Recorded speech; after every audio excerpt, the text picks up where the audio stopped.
Assalamualaikum warahmatullahi wabarakatuh. Alhamdulillahi rabbil alamin, wal aqibatu lil muttaqin, wala udwana illa 'alal zalimin. Asyhadu an la ilaha illallah wahdahu la syarikalah, wa asyhadu anna Muhammadan abduhu wa rasuluh. Amma ba'du. Alhamdulillah, segala puja dan puji hanya milik Allah Subhanahu wa ta'ala. Kita bersyukur kepadanya karena sampai saat ini nikmat, rahmat, ampunan Allah masih turun kepada kita. Dengan nikmat-nikmat tersebut kita gunakan untuk mengerjakan perintah-perintah Allah, memperbanyak amal soleh, dan kita jauhi apa-apa saja yang telah Allah larang. Kemudian salawat serta salam semoga selalu tercurahkan kepada Nabi kita Muhammad sallallahu alaihi wasallam. Allahumma salli ala Muhammad wa ala ali Muhammad kama sallaita ala Ibrahim wa ala ali Ibrahim, wa barik ala Muhammad wa ala ali Muhammad kama barakta ala Ibrahim wa ala ali Ibrahim fil alamin innaka Hamidum Majid. Itulah salawat yang paling afdol. Sebaik-baik salawat, kata Nabi, adalah salawat Ibrahimiyah yang kita baca pada setiap kita tasyahud akhir dalam salat. Bapak Ibu jamaah salat tarawih yang dirahmati Allah Subhanahu wa ta'ala, pada malam hari yang berbahagia ini kita akan membahas sesuai judul yang diberikan oleh pengurus, yaitu adab berpakaian dalam Islam. Di antara nikmat Allah yang paling besar, termasuk yang besar kepada kita, adalah Allah berikan kepada kita pakaian. Coba kita lihat di sebagian bumi Allah ini, ada mereka yang tidak berpakaian, bukan karena sengaja tidak berpakaian, akan tetapi mereka dirampas hartanya, sampai-sampai tidak punya lagi pakaiannya, seperti saudara kita di Palestina. Maka kita harus bersyukur atas nikmat pakaian ini. Oleh karena itu, Allah Subhanahu wa ta'ala beberapa kali mengulangi penyebutan nikmat ini karena dia adalah nikmat yang besar dan nikmat yang indah. Allah mengulang penyebutannya di dalam surah An-Nahl yang diistilahkan oleh para ulama dengan surat kenikmatan. Lantaran banyak sekali nikmat Allah kepada kita, hamba-hambanya, yang dia sebutkan dalam surah An-Nahl ini. Di bagian akhir surat, Allah Subhanahu wa ta'ala berfirman, Wallahu ja'ala lakum mimma khalaqa zilalan wa ja'ala lakum minal jibali aknana wa ja'ala lakum sarabila taqikumul harra wa sarabila taqikumul ba'sakum kadzalika yutimmu ni'matahu 'alaikum la'allakum tuslimun. Kata Allah, Allah jadikan bagimu pakaian yang memeliharamu dari panas, dan pakaian baju besi yang memelihara kamu dalam peperangan. Demikianlah Allah menyempurnakan nikmatnya atasmu agar kamu berserah diri kepada Allah Subhanahu wa ta'ala. Surah An-Nahl ayat 81. Bapak Ibu saudaraku yang dirahmati Allah Subhanahu wa ta'ala, pakaian adalah nikmat yang besar yang Allah anugerahkan kepada setiap hambanya. Dengan pakaian kita bisa melindungi diri kita dari panasnya matahari, dari dinginnya cuaca, dan kita bisa memperindah penampilan kita dengan berpakaian. Allah Ta'ala berfirman, Ya bani Adama, qad anzalna alaikum libasai yuwari sawatikum warisha walibasut taqwa zalika khair zalika min ayatillah la'allahum yazzakkarun. Kata Allah, wahai anak Adam, wahai manusia, sesungguhnya kami telah turunkan kepadamu pakaian untuk menutup auratmu, dan pakaian yang indah untuk perhiasan bagimu, dan pakaian takwa itulah yang paling baik. Yang demikian itu adalah sebagian dari tanda-tanda kekuasaan Allah. Ternyata pakaian pun termasuk tanda kekuasaan Allah. Mudah-mudahan mereka selalu ingat. Surah Al-A'raf ayat 26.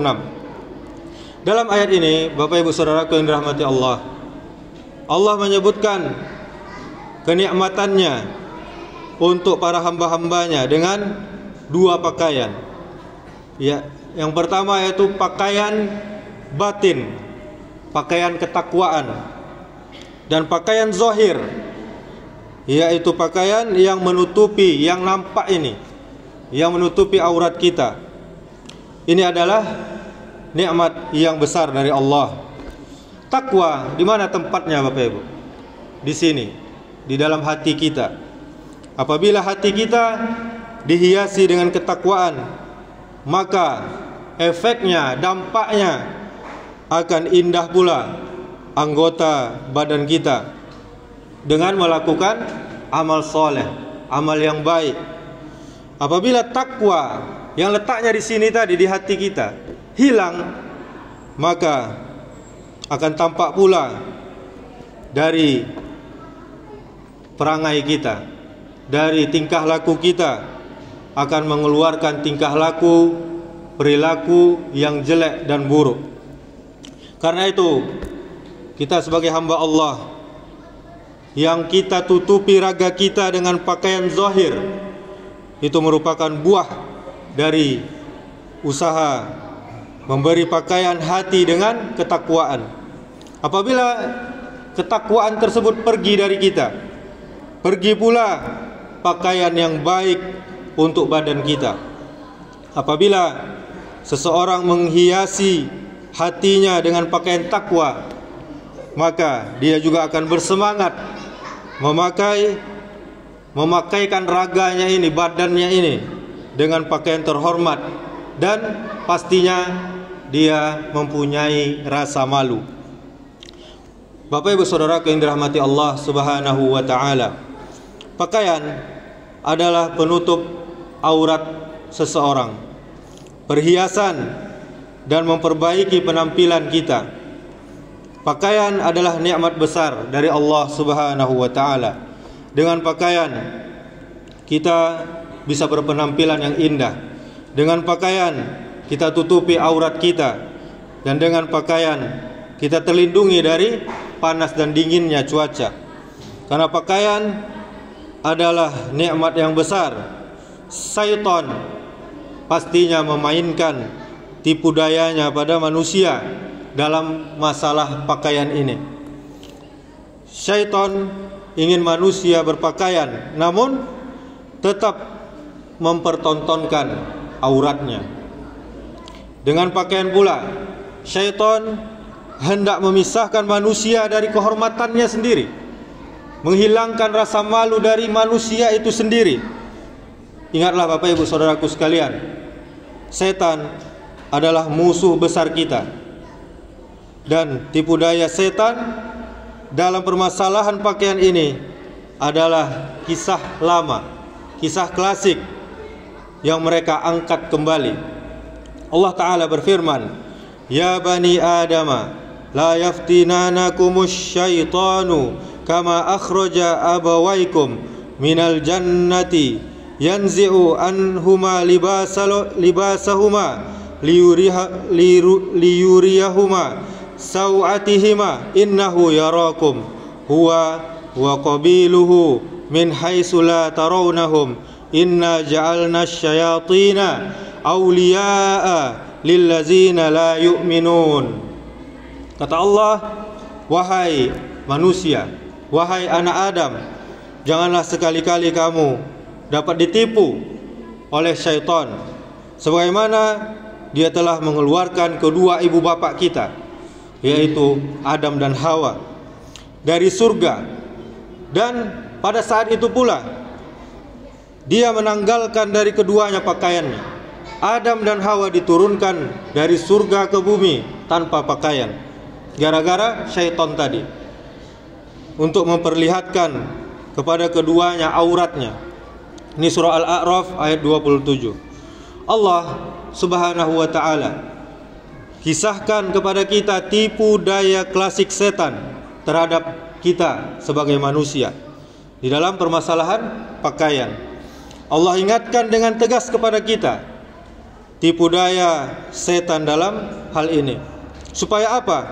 Supaya kita tidak kehilangan nikmat yang besar ini. Bapak Ibu Saudaraku yang dirahmati Allah Subhanahu wa ta'ala, secara bertahap setan mengurai strateginya agar manusia bisa terjerumus ke dalam kerusakan dan perbuatan yang rendah, yang tidak terpuji, terutama pada kaum wanita. Setan memanfaatkan sifat emosi wanita dan kekurangan agama dari wanita tersebut. Lalu apa? Menjerumuskan mereka ke dalam berbagai model dan bentuk pakaian yang membuka aurat mereka sendiri, yang berlebihan juga. Semoga Allah menjaga kita dan keturunan kita dari tipu daya setan ini. Sesungguhnya Allah lah yang maha mendengar dan maha mengabulkan. Ujian kita dalam pakaian bisa dalam banyak hal. Wajib bagi kita untuk waspada. Pakaian umumnya, dasarnya adalah mubah. Nabi sallallahu alaihi wasallam bersabda, "Kulu washrabu walbasu wa tasaddaqu fi ghairi israfin wala makhilatin." Makanlah, minumlah, berpakaianlah dan bersedekahlah tanpa ada sikap berlebih-lebihan dan tanpa ada kesombongan. Ini hadis riwayat Bukhari. Dan juga seorang sahabat, Abdullah bin Abbas radhiyallahu anhu, mengatakan, "Kul ma syi'ta walbas ma syi'ta ma akhta'atu kasnatani sarafun au makilah." Makanlah sesuka kalian dan berpakaianlah sesuka kalian selama kalian tidak melakukan dua perbuatan yang yaitu berlebihan dan kesombongan. Hadis riwayat Ibnu Abi Syaibah. Pakaian tentunya Bapak Ibu Saudaraku yang dirahmati Allah Subhanahu wa ta'ala adalah sesuatu yang mubah tadi, boleh. Mau yang harga murah, harga mahal, bebas kita pakai, asal tidak berlebihan dan tidak dilarang oleh syariat. Namun syariat membuat koridor kepada kita agar tetap indah dan tetap menjadi salah satu kebahagiaan bagi kita dan tidak menghalangi kita meraih kesuksesan dunia dan akhirat. Karena itu wajib bagi setiap muslim yang mengaku beragama Islam, dia wajib memperhatikan pakaiannya. Ada sebuah kaidah di dalam kita berpakaian. Nabi bersabda, "Man tasyabbaha biqaumin fahuwa minhum." Barang siapa yang menyerupai suatu kaum, maka dia termasuk bagian dari kaum tersebut. Hadis riwayat Ahmad. Dan terkait masalah pakaian juga ada dalil yang sifatnya lebih khusus, yaitu hadis dari Abdullah bin Amru bin Al-As. Dia berkata bahwa Rasulullah sallallahu alaihi wasallam pernah melihatnya memakai dua potong pakaian muasfar yang dicelup usfur. Lalu beliau bersabda, "Inna hazihi min syiabil kuffari fala talbasa." Sesungguhnya ini adalah pakaian orang-orang kafir, maka janganlah kamu memakainya. Hadis riwayat Muslim. Hadis ini Bapak Ibu Saudaraku sekalian memberikan batasan pada hukum pakaian. Yang awalnya boleh pakaian tersebut menjadi terlarang. Kita terlarang dari pakaian yang menjadi kekhususan orang-orang non-muslim, termasuk juga celana-celana panjang yang ketat, yang membentuk pola tubuh kita, yang membentuk lekuk tubuh kita, dilarang bagi laki-laki maupun perempuan khususnya. Pakaian yang terlarang lainnya adalah pakaian yang menyingkap aurat. Berpakaian tapi transparan, nampak auratnya, nampak dalamannya. Dan juga yang terlarang adalah pakaian-pakaian yang menunjukkan syiar-syiar kekafiran. Contohnya apa? Ada sablon salibnya, ada nama-nama tokoh kafir, ada gambar-gambar berhala, ada simbol-simbol berhala agama lain, atlet-atlet sepak bola. Sebenarnya terlarang kita memakai kaos ada tokoh kafirnya. Terlarang. Bisa jadi makruh, bisa jadi haram, dan lebih baik dihindari. Dan aktor, penyanyi yang agamanya tidak muslim, memakainya tentu bertentangan dengan ajaran kita, ajaran Islam, dan dilarang oleh Nabi kita Muhammad sallallahu alaihi wasallam. Bapak Ibu Saudaraku yang dirahmati Allah Subhanahu wa taala, pakaian yang harus kita jauhi selanjutnya adalah pakaian yang mengundang ketenaran, pakaian yang nyentrik, yang pasti menjadi sorotan orang lain.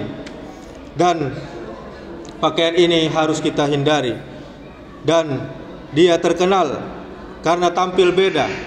Jadi seorang muslim itu tampil apa adanya, tidak berlebih-lebihan, tidak membuat orang lain menjadi sorotan bagi dia. Dan ini adalah termasuk perintah Nabi kita Muhammad sallallahu alaihi wasallam. Dan wajib bagi setiap muslim untuk mewaspadai tipu daya orang-orang yang tidak senang dengan agama kita, agama Islam, dan bisikan setan, seperti menyeru wanita untuk menampakkan auratnya atas nama apa? Ini kan model, ini kan tren, kebebasan dan model pakaian. Seruan-seruan yang hakikatnya, yang sebenarnya adalah menjatuhkan derajat wanita tersebut.